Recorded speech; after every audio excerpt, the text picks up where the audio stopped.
Hello दोस्तों, कैसे हैं आप सभी लोग। देखिए, कल की क्लास में हम लोगों ने हिमालय के बारे में पढ़ना शुरू किया था। हिमालय के बारे में पढ़ने से पहले हम लोगों को यह डिस्कस करना था कि वास्तव में कौन कौन से ऐसे प्रिंसिपल हैं, कौन कौन से ऐसे सिद्धांत हैं जो हिमालय की ओरिजिन के बारे में बताते हैं। उस क्रम में हम लोगों ने कल वेगनर साहब का सिद्धांत पढ़ा था, कॉन्टिनेंटल ड्रिफ्ट थ्योरी पढ़ ली थी, यानी महाद्वीपीय विस्थापन का सिद्धांत कल हम लोगों ने डिस्कस किया था कल के लेक्चर में। आज हम लोगों को जो डिस्कस करना है वो डिस्कस करना है कोबर का सिद्धांत। यानी आज जो हम लोग पढ़ने जा रहे हैं वो पढ़ने जा रहे हैं, एक जर्मन जियोलॉजिस्ट थे जिनका नाम था लियोपोल्ड कोबर। और कोबर साहब ने जो सिद्धांत प्रस्तुत किया है, जो प्रिंसिपल प्रस्तुत किया है, उस सिद्धांत को हम लोग कहते हैं, जो कोबर साहब का सिद्धांत है, इसको कहते हैं जियोसिंक्लाइन ओरिजिन थ्योरम। मतलब भूसन्नति पर्वत उत्पत्ति का सिद्धांत कहा जाता है इसको। यानी कौन सिद्धांत कहलाता है? तो ये जियोसिंक्लाइन प्रिंसिपल कहलाता है, भूसन्नति का सिद्धांत कहलाता है।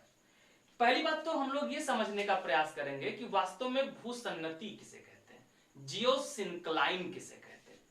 तो देखिए, एक बहुत सिंपल सा शब्द है, भूसन्नति। भूसन्नति का मतलब हो गया जियोसिंक्लाइन। जियोसिंक्लाइन का मतलब होता है एक स्वेलोड वाटर, एक उथला सागरीय भाग जिसके दोनों तरफ से फोरलैंड हो, जिसको क्रेटन भी कहा जाता है, यानी फोरलैंड। सिंपल आपको यहां बना हुआ है, आपको दिखाते हैं। जैसे आप मान लीजिए कि एक फोरलैंड ये है, दूसरा फोरलैंड ये है, और इसके बीच में जो ये उथला सागर का ये पानी भरा हुआ है, यही क्या कहलाएगा? भूसन्नति कहलाएगा। यानी इसी को नाम देंगे हम लोग जियोसिंक्लाइन कहते हैं। क्या इतनी बात मेरी समझ में? अब हम लोगों को ये देखना है कि वास्तव में कैसे इस भूसन्नति का निर्माण हुआ, जिस भूसन्नति को नाम दिया गया टेथिस भूसन्नति। क्या नाम दिया गया? तो इसी को नाम दिया जाता है टेथिस भूसन्नति। तो इसमें हम लोग अभी देखेंगे कि टेथिस भूसन्नति का निर्माण कैसे हुआ, और फिर इस टेथिस भूसन्नति में कैसे हिमालय की ओरिजिन हुई। सारे डायग्राम आपको एकदम विजुअल दिख रहे होंगे, देखिएगा, ध्यान दीजिएगा। देखो साहब, कल के प्रिंसिपल में हम लोगों ने ये पढ़ा था, कल के लेक्चर में हम लोगों ने ये डिस्कस किया था, ध्यान समझिएगा। तो कल के लेक्चर में हम लोगों ने पढ़ा था कि सारे जो सातों महाद्वीप हैं उनका जो सम्मिलित रूप था, उस सम्मिलित रूप को नाम दिया था पैंजिया। हम लोगों ने कहा था, क्या नाम दिया था उसको? पैंजिया नाम दिया था। और फिर इसके चारों तरफ जो महासागरीय भाग उपस्थित था, इस महासागरीय भाग को हम लोगों ने नाम दिया था पैंथालस। फिर ये पैंजिया दो भागों में टूट गया था। एक पार्ट इसका जो टूट करके बना, ये कहलाया था अंगारा लैंड, जो उत्तर की ओर है, और जो दक्षिण की ओर है इसको गोंडवाना लैंड नाम दिया था। अब जरा यहां ध्यान दीजिएगा, हमने गोंडवाना लैंड का ये पार्ट यहां बना दिया ताकि आपको स्पष्ट दिखाई पड़े। देखो, गोंडवाना लैंड का जो ये पार्ट बना है, इसमें से ये जो पोर्शन है ये है अफ्रीका। दिखाई पड़ रहा है? समझ में आ रहा है? कौन सा है ये? अफ्रीका। ये जो पार्ट है ये है साउथ अमेरिका कॉन्टिनेंट, दक्षिण अमेरिका महाद्वीप। ये जो पार्ट आपको दिख रहा है ये है एंटार्कटिका। कौन है ये? एंटार्कटिका है ये, एंटार्कटिका। ये जो पार्ट आपको दिख रहा है ये है ऑस्ट्रेलिया। कौन सा कॉन्टिनेंट है ये? ऑस्ट्रेलिया है। यहां ध्यान दीजिएगा, ये जो पार्ट आपको दिख रहा है ये है मेडागास्कर। कौन है ये? तो ये हो गया मेडागास्कर। और ये जो पार्ट आपको दिख रहा है ये है पेनिनसुलर इंडिया, प्रायद्वीपीय भारत। कौन सा भारत है ये? तो ये है प्रायद्वीपीय भारत। अब इसके उत्तर में यहां पर जो पार्ट होगा ये कौन सा होगा? यूरेशिया का भाग होगा। कौन सा भाग? यूरेशिया। अब यहां ध्यान देना, कल हम लोगों ने ये समझा था कि ये साउथ अमेरिका कॉन्टिनेंट टूट करके पश्चिम की ओर गया। अभी हम लोग कल इसको समझ चुके हैं। आज हमें सिर्फ इतना समझना है कि जो ये पेनिनसुलर इंडिया है, जो ये प्रायद्वीपीय भारत का पोर्शन यहां छोटा सा बनाया था, इस पोर्शन को यहां हमने बड़ा करके दिखा दिया। अब देखिए, तो जो ये पेनिनसुलर इंडिया है, प्रायद्वीपीय भारत का जो ये टुकड़ा है, ये लगभग 40 डिग्री दक्षिणी अक्षांश पे था। कहां था? तो 40 डिग्री सदर्न लैटिट्यूड पे था। और उसके बाद यहां से टूटने के बाद जब इसमें डिस्प्लेसमेंट करना शुरू किया, जब इसका विस्थापन होना शुरू हुआ है, तो इसका विस्थापन नॉर्थ ईस्ट डायरेक्शन में होना शुरू हुआ है, उत्तर पूर्व दिशा में। कैसे आप इसको समझ पाएंगे? तो देखो हम यहाँ डायरेक्शन बना के आपको दिखा दे रहे हैं। ये नॉर्थ है, ये साउथ है, ये ईस्ट है, ये वेस्ट। तो इसका डिस्प्लेसमेंट कुछ इस प्रकार से हुआ। देखो ये डिस्प्लेसमेंट हो रहा है। तो किस दिशा में डिस्प्लेसमेंट हुआ है? उत्तर पूर्व दिशा में इसका विस्थापन हुआ है। और विस्थापन भी कैसा हुआ है? तो एंटी क्लॉकवाइज हुआ है। ये देखो कैसा हुआ है? एंटी क्लॉकवाइज, यानी घड़ी के चलने की विपरीत दिशा में चला है। और इसकी जो स्पीड रही है विस्थापन की, वो लगभग 18 सेंटीमीटर प्रति वर्ष रही है। यानी कितनी गति से डिस्प्लेस हुआ है ये? तो 18 सेंटीमीटर प्रति वर्ष की गति से ये अपने डायरेक्शन पे किस दिशा में गया है? तो नॉर्थ ईस्ट गया है। और कैसे गया है? एंटी क्लॉकवाइज चला है। इतनी बात क्लियर समझ में आ रही? अब जब ये एंटी क्लॉकवाइज चला है, तो ये देखो धीरे धीरे ये शिफ्ट करके देखो, यहां से बढ़ के ये आया 40 डिग्री पे, फिर धीरे धीरे शिफ्ट करते हुए धीरे धीरे एंटी क्लॉकवाइज होते हुए ये घूमते घूमते आज प्रेजेंट में ये स्थित है। ये हमने ब्लैक पेन से बनाया आपको। ये देखो, ये आज हमको पेनिनसुलर इंडिया का पोर्शन दिख रहा है, ये भाग। अब यहां ध्यान दीजिएगा, हमने कल ये सीखा था कि जब पैंजिया दो भागों में टूटा तो बीच में इसके उथला सागर बना था। तो ये वही उथला सागर का भाग है। किसका भाग है ये? उथला सागर का। अब जब इधर से पेनिनसुलर इंडिया की प्लेट धीरे धीरे नॉर्थ ईस्ट में शिफ्ट करती हुई आगे बढ़ेगी, यहां ध्यान दीजिएगा, सामने देखिएगा, ये है पेनिनसुलर इंडिया प्रायद्वीपीय भारत की प्लेट, ये है यूरेशियन प्लेट, ये है यूरेशियन प्लेट। यूरेशियन मतलब जो अंगारा लैंड का भाग है। अंगारा लैंड कल बताया था, कल का लेक्चर एक बार देख लीजिए, अगर समझ में नहीं आ रहा होगा तो समझ में आएगा। इस अंगारा लैंड से जब नॉर्थ अमेरिका कॉन्टिनेंट की प्लेट टूट करके अलग हो गई, तो जो पार्ट इसका बचा यही आज क्या कहलाता है? यूरेशिया कहलाता है। तो ये पेनिनसुलर इंडिया आकर के जब नॉर्थ ईस्ट की ओर शिफ्ट होना शुरू हुआ, तो धीरे धीरे ये जो टेथीस सागर बना था, उसका जो आकार है वो धीरे धीरे संकुचित होना शुरू हुआ, यानी छोटा होना शुरू हुआ। और जब संकुचित होना शुरू होता है, छोटा होना शुरू किया, तो यहां देखना, ये जो ऑस्ट्रेलिया आप देख रहे हो, ये ऑस्ट्रेलिया पूरब की ओर शिफ्ट होता है। ये पेनिनसुलर इंडिया, ये पेनिनसुलर इंडिया नॉर्थ ईस्ट की ओर जाता है, यानी ये ऐसे चलते हैं। यहां ध्यान दीजिएगा, ये ऐसे जाते हैं, ऐसे। और जब ये लगभग उत्तर की ओर गया और ये पूरब की ओर गया, तो यहाँ पे जो सागर खुलता चला गया, वही कौन बनता चला गया? इंडियन ओशन, यानी हिंद महासागर का निर्माण हुआ। अब इस पे जो ये प्लेट आगे की तरफ बढ़ रही है, इसका मतलब इसके धीरे धीरे आगे शिफ्ट होने से टेथिस सागर का आकार धीरे धीरे छोटा होता जा रहा है। तो जो टेथिस सागर है वो स्वैलोड सी था, कम गहरा सागर था। तो कम गहरा सागर होने के नाते यहां देखो, जो सागरीय भाग की प्लेट होती है वो अपेक्षाकृत भारी होती है। और तो ध्यान से समझिएगा कैसी होती है। तो जो सागरीय प्लेट होती है, ये देखो, ये जितने पे टेथिस सागर का पोर्शन था, तो ये चूंकि भारी होती है, जब ये यूरेशिया की प्लेट से आकर के टकराई, तो भारी होने के कारण, जैसे दो प्लेटें हैं, तो जब ये दो प्लेटें हो जाएंगी, ऐसे आ रही हैं दो प्लेटें, और ये दो प्लेटें अगर ऐसे आगे आकर के टकराएंगी, तो टकराने से जब ये आपस में टक्कर करेंगी, तो जो भारी प्लेट होती है वो भारी प्लेट सबडक्ट कर जाती, नीचे धंसती। तो देखो, इसलिए ये जो पेनिनसुलर इंडिया का जिसपे थोड़ा सा टेथिस का पार्ट था, वो नीचे क्या कर गई? सबडक्ट कर गई। अब जब प्लेट टकराई, टकराने के बाद जब वो सबडक्ट करेगा, नीचे धंसेगा, तो धंसने के कारण इसमें जो बल लगेगा, उस बल के कारण इसमें धीरे धीरे मेल्टिंग शुरू होगी। जब ये पिघलना शुरू करेंगे, तो किसका निर्माण होगा? मैग्मा का।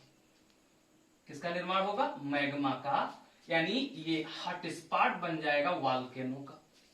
और यहां से क्या होगा? वॉल्केनो इरप्शन मिलेगा। वॉल्केनो इरप्शन, ज्वालामुखी का उद्गार होगा। अब मन में ये उठा होगा कि हिमालय पे तो ज्वालामुखी उद्गार दिख नहीं रहा, तो हिमालय पे जो आपको ज्वालामुखी उद्गार नहीं दिख रहा है वो हिमालय की उत्पत्ति हो जाने के कारण नहीं दिख रहा है। कल की क्लास में मैंने आपको बताया था कि जो ये यहां देखो अगर आप मैप में, तो जो ये मेडिटेरियन सी है, जो ये भूमध्य सागर है, ये भूमध्य सागर भी किसका भाग माना जाता है? तो ये भूमध्य सागर भी भाग माना जाता है, यानी टेथिस सागर का ही अवशेष माना जाता है। और अगर आज हम लोग भूमध्य सागर में देखें तो वहां पर कई सारे वॉल्केनो आपको दिखते हैं। आपने नाम सुना होगा, क्या नाम सुना होगा? तो आपने पढ़ा होगा कि भूमध्य सागर का प्रकाश स्तंभ किसे कहते हैं, यानी लाइट पिलर ऑफ मेडिटेरियन सी। तो इसमें आपने पढ़ा होगा वॉल्केनो का नाम स्ट्राम्बोली। या आज आप सिंपल देखो तो अपने इंडिया में जो एक्टिव वॉल्केनो का एग्जांपल है कौन सा? बैरन द्वीप। वो भी किसके भाग पर स्थित है? तो हिमालय के ही अवशेष पर स्थित है। इसका मतलब सिंपल ये है कि जब, फास्ट तो नहीं बता रहा, समझ में आ रहा है ना? तो जो ये पार्ट, जो ये पेनिनसुलर इंडिया का पार्ट है, ये नीचे की ओर धंसा होगा। और जब नीचे की ओर धंसा होगा, आप सिंपल समझो, जैसे मान लो कि ये सागरीय भाग है और ये सागरीय भाग अगर है ये, और ऐसे ये प्लेट आगे बढ़ करके आएगी, तो अगर ये प्लेट आगे बढ़ करके आएगी तो थोड़ा सा उत्तर की ओर झुकेगी। और अगर थोड़ा सा उत्तर की ओर झुकी हुई दिख रही, इसका मतलब है कि उत्तर की ओर की जो प्लेट है वो यूरेशिया की प्लेट के नीचे सबडक्ट हुई है। वही मैं आपको दिखा रहा हूं कि ये नीचे की ओर धंसी है, और अगर ये नीचे की ओर सबडक्ट कर गई है, नीचे धंस गई है, तो यहां पर वॉल्केनो इरप्शन की सिचुएशन बनेगी। यानी क्या बनेगा? मैग्मा बनेगा। अब यहां समझिए, देखो ये यूरेशिया का प्लेट है, ये पेनिनसुलर इंडिया का भाग है।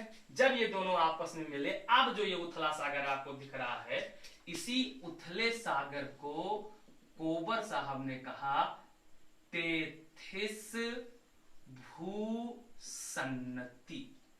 क्या नाम दिया इसी को?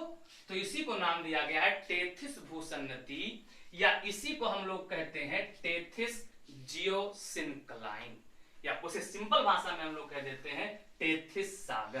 क्वेश्चन भी पूछा जाता है एग्जाम में कि जहां आज हिमालय है वहां पहले क्या था? तो जहां आज हिमालय है वहां पहले टेथिस सागर हुआ करता था। ये बात मेरी समझ में? अब देखो यहां, अब इस क्षेत्र से यानी पेनिनसुलर इंडिया की ओर से क्या होगा? इसमें अवसाद आकर के जमा होगा।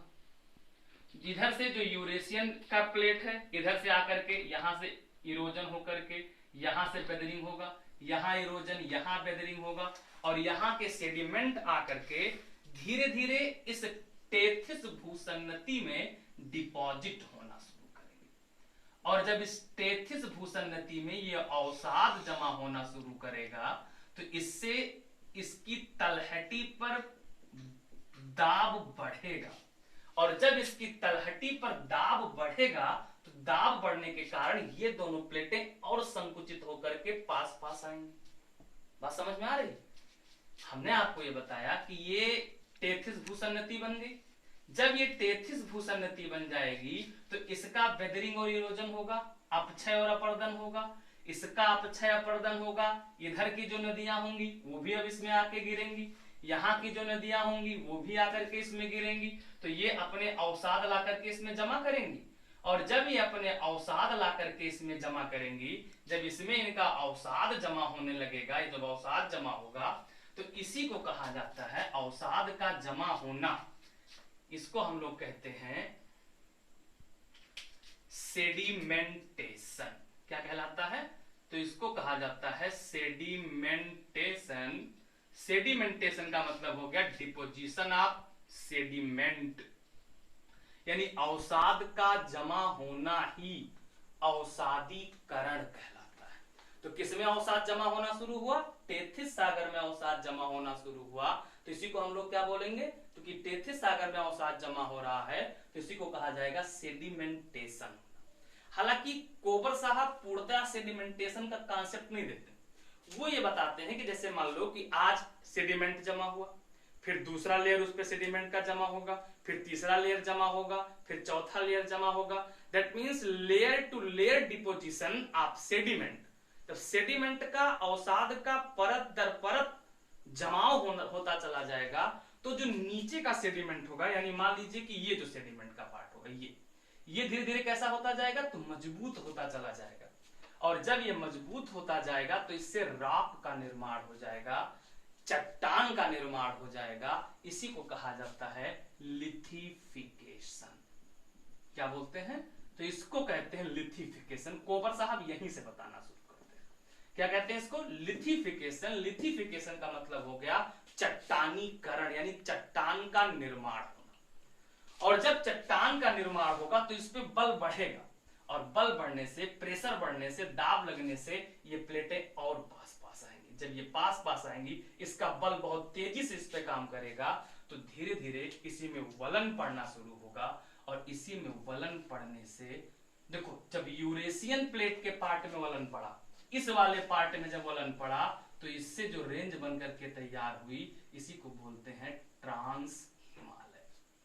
बहुत ध्यान से समझिएगा, क्या कहते हैं उसको, ट्रांस हिमालय कहते हैं। और ट्रांस हिमालय, परिवर्ती हिमालय की उत्पत्ति हमारे मेन हिमालय से पहले हो गई है। ये बात समझ पा रहे हो, यानी पहले क्या बना, इस यूरेशिया वाली इस पोर्शन में जब फोल्डिंग पड़ गई तो ये ऊपर की ओर बढ़ गया, और जब ये ऊपर की ओर बढ़ा तो इसी को नाम क्या देते हैं, ट्रांस हिमालय। और फिर जो ये अवसाद जमा हुए थे, इसके संकुचन के कारण, इसके संपीड़न बल के कारण, इसके संपीड़न बल के कारण, इसके अभिसारी होने के कारण, इसके कन्वर्ज करने के कारण इस अवसाद में वलन पड़ना शुरू हुआ। और जब इस अवसाद में वलन पड़ा, देखिए हम आपको समझा रहे हैं इस डायग्राम के माध्यम से, ध्यान दीजिएगा। जो ये लिथिफिकेशन है, इस लिथिफिकेशन के बाद जब इसके संकुचन से इस पे जब बल लगना शुरू किया, यानी जब अभिसरण हुआ, संपीड़न बल के कारण जब ये आगे आया, तो इसमें जब बल लगा तो कौन सा, फॉर्मेशन ऑफ मेन हिमालय, यानी मुख्य हिमालय की उत्पत्ति होनी शुरू हुई। यहां ध्यान दीजिएगा, क्या होना शुरू हुआ, तो फॉर्मेशन ऑफ हिमालय प्रारंभ हुआ। एकदम ध्यान से देखिएगा, ये हमने आपको बना के दिखाया कि देखो धीरे धीरे किसका निर्माण हुआ। ये देखो, ये जो पोर्शन आपको दिख रहा है, ये ट्रांस हिमालय हो गया। तो ये जो ट्रांस हिमालय, इसके बाद देखो ये कौन सा रेंज बना, ये रेंज बन के तैयार हुई। इसी को हम लोग बोलते हैं, ये है मेन हिमालय या ग्रेटर हिमालय। कौन सा है ये, तो ये ग्रेटर हिमालय बना। अब यहां ध्यान समझते चलो, जब ग्रेटर हिमालय का निर्माण हुआ, तो ग्रेटर हिमालय का निर्माण हुआ धीरे धीरे करके ओलिगोसीन युग में। यहां ध्यान से समझो, ओलिगोसीन युग में ग्रेटर हिमालय की उत्पत्ति होनी शुरू हुई। और जब ओलिगोसीन में ग्रेटर हिमालय बना, तो इस ग्रेटर हिमालय की हाइट जब धीरे धीरे करके बढ़ते बढ़ते ये पहुंच गई लगभग 4500 मीटर। तो 4500 मीटर तक हाइट बढ़ जाने के कारण, यहां देखो ये हमने बनाया है इस हिमालय भाग को, ये आपके सामने बना होगा। ये देखो, ये पेनिनसुलर इंडिया आया, ये प्रायद्वीपीय भारत आ गए। इस प्रायद्वीपीय भारत के आने के बाद ये जब ग्रेटर हिमालय की रेंज बन करके तैयार हुई, ये तो इस ग्रेटर हिमालय के बन जाने के कारण अब इस हिंद महासागर की ओर से जो हवाएं आती थी, जिन्हें अब हम मानसून नाम देते हैं, तो जब ये मानसूनी हवाएं आई और यहाँ 4500 मीटर तक आकर के इस ग्रेटर हिमालय से टकराई, तो इससे टकराने के बाद यहाँ पर खूब वर्षा करनी शुरू की। और जब इन्होंने वर्षा करना शुरू किया, तो चूंकि हिमालय की जो ये उत्पत्ति हुई थी, यहाँ से वेदरिंग और इरोजन बहुत तेजी से हुआ। और वेदरिंग और इरोजन हो जाने के कारण यहां से देखो, यहां से वेदरिंग इरोजन होने के कारण इसकी चट्टानी भाग बह बह करके आए, और फिर इसी टेथिस सागर का जो भाग छूट गया था, जो पोर्शन इसका बच गया था, उसमें जमा होने लगे। और जब उसमें जमा होने लगे तो और ज्यादा सेडिमेंट का दबाव फिर से बढ़ना शुरू हुआ। और जब सेडिमेंट का दबाव फिर से बढ़ना शुरू हुआ, तो इसके बल लगने से और सेडिमेंट और जमा हो जाने से मायोसीन युग में, किस युग में, मायोसीन युग में धीरे धीरे करके लेसर हिमालय या मिडिल हिमालय की उत्पत्ति होनी शुरू हुई। कौन सा हिमालय बना, तो मिडिल हिमालय की ओरिजिन होनी शुरू हुई। अब धीरे धीरे ग्रेटर हिमालय लगभग औसतन 6000 मीटर की ऊंचाई का हो गया। और जब यह औसतन 6000 मीटर की ऊंचाई पर पहुंच गया, तो इस पर पूरे पर ग्लेशियर का डिपोजिशन हो गया, यानी हिमानी जमा हो गई। कौन जमा हो गया, तो इस पूरे पर आपको हिमानी जमा मिलेगी, इस पे हिमानी जमा होगी। और जब इस पर हिमानी जमा हुई तो ये हिमनद पहले सरकना शुरू किए और फिर इन्हीं हिमनदों से नदियों की उत्पत्ति हो गई। जैसे आपने देखा गंगा, यमुना, ये सारी नदियां कहां से आई? ग्रेटर हिमालय से। और ग्रेटर हिमालय से आने वाली जो ये नदियां हैं, ये नदियां इस लेसर हिमालय को बीच बीच से काट देती है। आगे हम लोग पढ़ेंगे लेसर हिमालय के अलग अलग भाग, पीर पंजाल, धौराधर, मसूरी, कुमायूं, महाभारत। तो इन सब नदियों के द्वारा इस लेसर हिमालय को काट दिया गया बीच बीच से, और फिर इसके आगे आकर के सेडिमेंट जमा करने लगे। तो जब ये ग्रेटर हिमालय से निकलने वाली नदियों ने अवसाद जो जमा था उसको काट काट करके एकदम जब टेथिस बहुत ही नैरो बचा, ये बना हुआ दिख रहा होगा आपको, ये लेसर हिमालय बन गया, ये लेसर हिमालय बना। और जब ये लेसर हिमालय, ये देखो ये लेसर हिमालय बन गया, ये ग्रेटर हिमालय हो गया, फिर ये नदियां आकर के यहां जमा होने लगी। इसको शिवालिक रिवर भी नाम दे दिया जाता है, क्योंकि ये बहुत ही नैरो हो गया था टेथिस। जब बहुत ही नैरो हो गया तो इसको शिवालिक रिवर के नाम से जानने लगे। और इसमें जब आकर के अवसाद जमा होने लगा, अवसाद के जमा होने से और इस पेनिनसुलर इंडिया के संपीड़न बल के कारण, इसके बल के कारण, अभिसरण के कारण, कन्वर्ज करने के कारण इस शिवालिक में भी जो यहाँ अवसाद आकर के जमा हुआ, इसमें भी फोल्डिंग पड़नी शुरू हुई। और ये फोल्डिंग कब पड़ी? तो ये होता है प्लायोसीन युग के पहले चरण में आकर के किसकी उत्पत्ति हो जाती है? शिवालिक की उत्पत्ति हो जाती है। ये बात समझ में आया? तो शिवालिक रेंज बन गया, ये शिवालिक का भाग। अब यहां से ग्रेटर से आने वाली नदियों ने लेसर को काटा, फिर किसको काटा? शिवालिक को काटा। तो शिवालिक की जब उत्पत्ति हुई तो ये बहुत ही मुलायम सेडिमेंट से बना हुआ था, तो इसका कटान बहुत अधिक हुआ, और कटान बहुत अधिक होने के कारण इसके भाग आकर के इस पेनिनसुलर इंडिया के कुछ पोर्शन पर जमा हो गए। और जब इस पेनिनसुलर इंडिया के कुछ पोर्शन पर जमा हो गए, ये जो भाग है, जब इस पर आकर के जमा हो जाते हैं, इसी को आज हम लोग नाम देते हैं प्लेन्स, यानी मैदान कहते हैं। क्या कहते हैं इसी को? जलोढ़ मैदान है, ये पूरा मैदानी भाग बन करके तैयार हुआ। तो आज प्रेजेंट समय में जो हमारे हिमालय की पोजीशन है वो यही है, यहां ध्यान से समझना। प्रेजेंट समय में अगर हम लोग देखें तो जो हमारा हिमालय है ये क्या हो गया? ट्रांस हिमालय। ट्रांस हिमालय के बाद कौन सा बना? ग्रेटर हिमालय। ग्रेटर हिमालय के बाद कौन सा बना? लेसर हिमालय।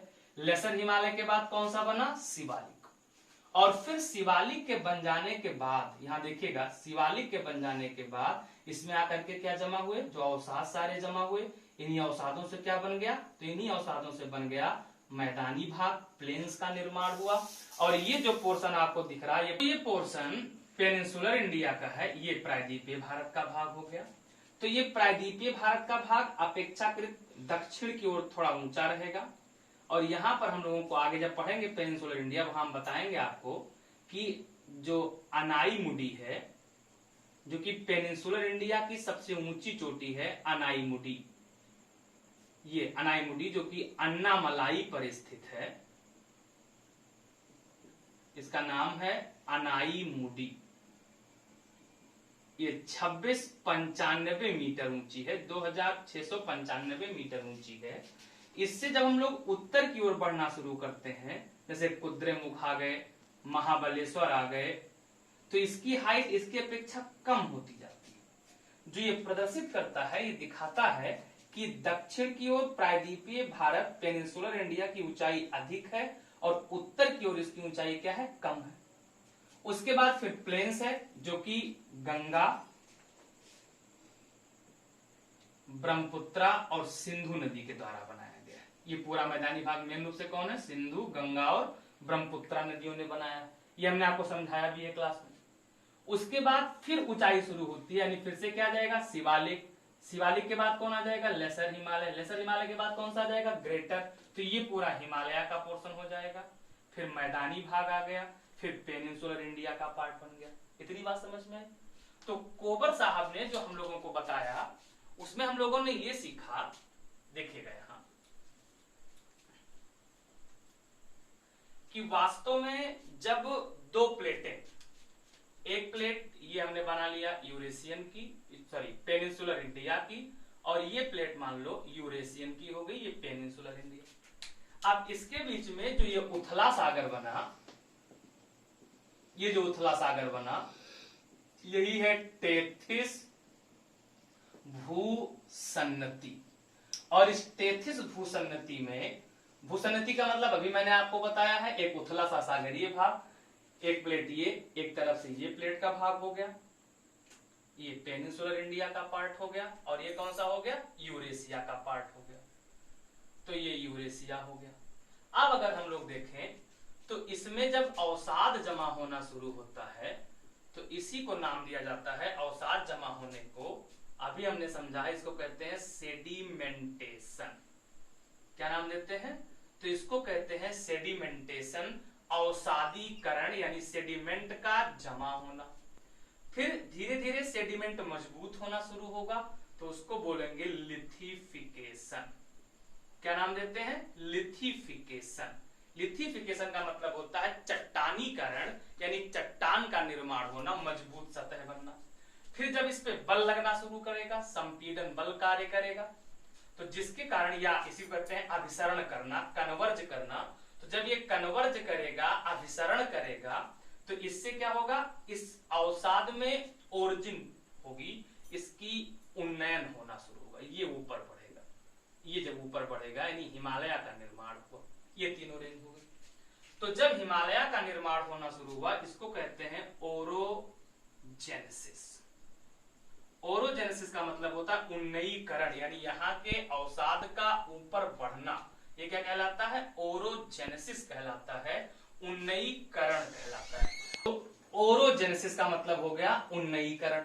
इसके बाद अगर हम लोग देखें तो चूंकि अभी भी ये पेनिनसुलर इंडिया धीरे धीरे यूरेशिया की ओर बढ़ रहा है, तो इस पेनिनसुलर इंडिया के यूरेशिया की ओर बढ़ने के कारण, जब ये आगे की ओर बढ़ता जा रहा है, इसलिए अभी भी हिमालय की ऊंचाई बढ़ती जा रही, और अभी भी चूंकि हिमालय हाइट को अटेंड करता जा रहा है, इसलिए इसको कहते हैं ग्लिप्टोजेनेसिस। क्या बोलते हैं, ग्लिप्टोजेनेसिस कहा जाता है। यानी कुल कितने प्रोसेस हो गए हिमालय के निर्माण में, 4। पहला हो गया सेडिमेंटेशन। सेडिमेंटेशन का मतलब हो गया अवसादीकरण, यानी अवसाद का जमा होना। दूसरा कौन सा हो गया, लिथिफिकेशन। लिथिफिकेशन का मतलब हो गया चट्टानीकरण। उसके बाद ओरोजेनेसिस, यानी धीरे धीरे हाइट को अटेंड करना, संकुचन पढ़ करके, फोल्डिंग पढ़ करके, फोल्डेड माउंटेन का बढ़ना। और उसके बाद चूंकि अभी भी हाइट को ये अटेंड करता जा रहा है, तो इसको क्या नाम दिया जाएगा, ग्लिप्टोजेनेसिस और उन्नयीकरण। तो कुल कितने प्रोसेस हो गए, 4 प्रोसेस हो गए। ये सिद्धांत किसने प्रस्तुत किया, तो ये सिद्धांत प्रस्तुत किया कोबर साहब ने। इसी को कहते हैं कोबर की भूसन्नति का सिद्धांत। ये बात समझ में आया, जो कि पर्वत की उत्पत्ति का महत्वपूर्ण सिद्धांत माना जाता है। अब 2-3 बातें हम आपको और बता दें तो प्रेजेंट समय में हमको क्या दिखता है, ट्रांस हिमालय, ट्रांस हिमालय के बाद ग्रेटर हिमालय, ग्रेटर हिमालय के बाद लेसर, लेसर के बाद शिवालिक, शिवालिक के बाद मैदानी भाग, मैदानी भाग के बाद पेनिनसुलर इंडिया का पार्ट। इतनी बात एकदम क्लियर समझ में आ गई है। अब आगे बढ़ते हैं, देखिए। तो देखो, ये हम लोगों ने सीखा कि जैसे ये हिमालय की ओरिजिन हो गई, हिमालय का निर्माण हुआ, हिमालय का निर्माण हो जाने के बाद ये है चाइना में कुनलुनसान, ये हो गया हिमालय। इसके बीच में एक पठार है जिसको हम लोग कहते हैं तिब्बत का पठार। कौन सा पठार कहते हैं, तो इसे हम लोग कहते हैं तिब्बत का पठार। अब देखो यहां, एक तरफ से ये कुनलुनसान का रेंज है, एक तरफ से ये हिमालय का रेंज है, तो इसके बीच में जो ये पठारी भाग बन के तैयार हुआ है, इसी पठारी भाग को कोबर साहब ने नाम दिया था कि इसको कहा जाता है मीडियन मास, यानी मध्य में स्थित द्रव्यमान जो है वो क्या कहलाएगा, मीडियन मास कहलाएगा। तो जैसे एक यहाँ हम लोगों ने कुनलुनसान देखा, हिमालय देखा, इसके बीच में हमको क्या मिल जाएगा, तिब्बत का पठार। ऐसे आप जब जाओगे कहां पहुंचोगे, टर्की में जाकर के, और जब टर्की में जाकर के आप देखोगे तो आपको दिखेगा जैसे टारस माउंटेन और पॉन्टिक माउंटेन। ये टारस माउंटेन हो गया और ये पॉन्टिक माउंटेन हो गया। जब इन दोनों माउंटेन के बीच में आप देखोगे तो यहां पर भी आपको पठारी भाग मिलेगा, और ये कौन सा पठार मिलेगा? अनातोलिया का पठार। कौन सा पठार मिलेगा? तो यहां आपको मिलेगा अनातोलिया प्लेटू। ये हो गया अनातोलिया का पठार। ये अनातोलिया का पठारी भाग बनकर तैयार हो जाएगा। ये बात समझ में आए? दूसरी बात इन्होंने ये बताया था कि जैसे हम लोगों ने समझा कि जो ये पेनिनसुलर इंडिया का पार्ट है, मान लो ये पेनिनसुलर इंडिया का पार्ट है। उसके बाद ये कौन सा है? यूरेशिया का पार्ट है। ये पेनिनसुलर इंडिया का पार्ट हो गया, ये यूरेशिया का पार्ट हो गया, इसमें ये टेथिस सागर का भाग हुआ। तो जो ये पार्ट है ये, इसको इन्होंने कहा था फोरलैंड कहा था। क्या कहते हैं? फोरलैंड कहते हैं। इसको क्या बोलेंगे? फोरलैंड। या इन्होंने अपनी जर्मन भाषा में इसी को नाम दिया था क्रेटोजन। क्या कहा था? तो इसी को इन्होंने कहा था क्रेटोजन। यानी क्रेटोजन का मतलब हो गया ये ऊपर उभरा हुआ भाग। ये ऊपर उभरा हुआ भाग, इसको क्या नाम दिया था? क्रेटोजन। क्या नाम दिया था? तो क्रेटोजन नाम दिया था फोरलैंड को। ये जो फोरलैंड उभरा हुआ भाग, और इन्हीं दोनों क्रेटोजन के बीच में जो क्रेटोजन होंगे, इन्हीं क्रेटोजन के बीच में ये स्थित होगी जियोसिंक्लाइन। जियोसिंक्लाइन होता है, इसी जियोसिंक्लाइन को क्रेडल ऑफ माउंटेन कहते हैं। क्या बोलते हैं इसी को? तो इसी को कहा जाता है cradle of mountain. Cradle of mountain का मतलब हो गया पर्वतों का पालना कहते हैं। किसको? जियोसिंक्लाइन को ही क्या कहा जाता है? भूसन्नति को क्या कहते हैं? तो भूसन्नति को कहा जाता है पर्वतों का पालना। ये बात समझ में है? वास्तव में जियोसिंक्लाइन बेसिक रूप से 3 प्रकार की मानी जाती है। कितने प्रकार की? तो जियोसिंक्लाइन को 3 प्रकार से माना गया है। एक होता है मोनोजियोसिंक्लाइन, दूसरा होता है पॉलीजियोसिंक्लाइन, और तीसरा जो होता है इसको कहते हैं मीजोजियोसिंक्लाइन। कितने प्रकार का हो गया? 3 प्रकार का जियोसिंक्लाइन होता है। एक कौन सा हो गया? मोनोजियोसिंक्लाइन, दूसरा कौन सा? पॉलीजियोसिंक्लाइन, और तीसरा कौन सा? मीजोजियोसिंक्लाइन होता है। यानी ये 3 प्रकार के होते हैं, मोनो, पॉली और मीजो। मोनोजियोसिंक्लाइन का मतलब हो गया कि जिस भूसन्नति में एक ही पर्वत की रेंज का निर्माण, उसको क्या बोलते हैं? मोनोजियोसिंक्लाइन, एकल भूसन्नति कहा जाएगा। और इसका बढ़िया एग्जांपल है अरावली। इसमें केवल क्या है? एक ही माउंटेन की रेंज फैली होती है। पॉलीजियोसिंक्लाइन का, जिसमें एक दूसरे के पैरेलल कई सारे रेंज फैले हो, इसका बढ़िया एग्जांपल है रॉकी। कहां? नॉर्थ अमेरिका में। और इसका बढ़िया एग्जांपल है एंडीज। कहां? South America. और मीजोजियोसिंक्लाइन का एग्जांपल है आपका अपना हिमालय। कौन हो गया? तो ये हो गया हिमालय। इतनी बात समझ में आई? अब ये सारे पार्ट, ये जो कोबर साहब का सिद्धांत था, ये कोबर साहब का सिद्धांत हो गया। इस सिद्धांत को इन्होंने अपनी पुस्तक, यानी इनकी पुस्तक का नाम क्या है? तो इनकी पुस्तक का नाम है डेर बाउ डेर इरडे। कोबर की किताब का नाम क्या था? डेर बाउ डेर इरडे में इन्होंने अपने इस भूसन्नति के सिद्धांत को प्रस्तुत किया था। किस पुस्तक में? तो डेर बाउ डेर इरडे, जर्मनी भाषा में किताब का नाम है। इतनी बात समझ में आ गई एकदम? तो ये हो गया कोबर का सिद्धांत, कोबर का प्रिंसिपल। अब अगली क्लास में हम लोग ये पढ़ेंगे कि जो ट्रांस हिमालय है, ये 3 भागों में बटा हुआ है बेसिक रूप से इंडिया में। फिर ये ग्रेटर, लेसर, शिवालिक, इसका एक्सपेंशन कहां तक है, कहां तक ये फैले हुए हैं, इन सब के बारे में डिटेल डिस्कशन हम लोग अगली क्लास में करेंगे। आज यहीं तक। बहुत बहुत धन्यवाद। जिन लोगों ने अब तक चैनल को सब्सक्राइब ना किया हो, वो सारे लोग सब्सक्राइब कर लें और अपने दोस्तों में खूब शेयर करें और खूब मन लगा के पढ़िए। बहुत बहुत धन्यवाद। Thank you. जय हिंद।